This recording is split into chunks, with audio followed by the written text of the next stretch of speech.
নমস্কার সবাইকে, আপনারা দেখছেন কবিতার রান্নাঘর।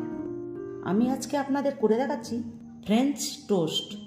এই দারুণ স্বাদের রেসিপিটি আপনারা বাড়িতে খুব সহজেই বানিয়ে নিতে পারবেন। চলুন তাহলে দেখে নিন।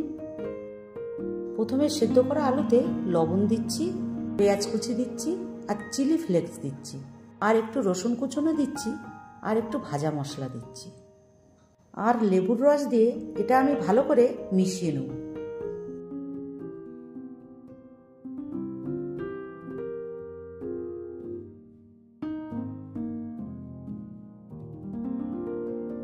এটা মিশানোর পরে আমি স্লাইস করা পাউরুটি নিয়েছি।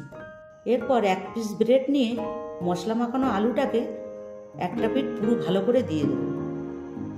এর ওপরে আর এক পিস ব্রেড দিয়ে আমি কেটে নেব।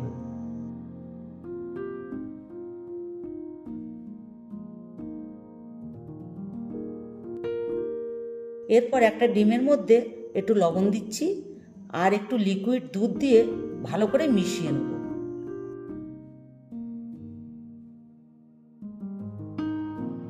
এরপর এক টুকরো ব্রেড নিয়ে আমি ডিমের যে মিশ্রণটা করে রেখেছিলাম তার ভেতরে ডুবিয়ে আমি এটা ভেজে নেব। এর ভেতরে বেশি তেল ব্যবহার করতে লাগে না, অল্প তেলেই খুব সুন্দর ভাজা হয়ে যায়।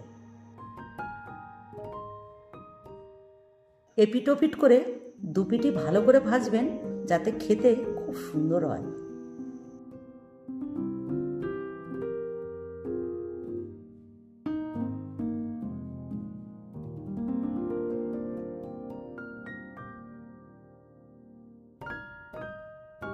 এই রকম ধরনের টিফিন বাচ্চাদের করে দিলে বাচ্চারা খুবই পছন্দ করবে।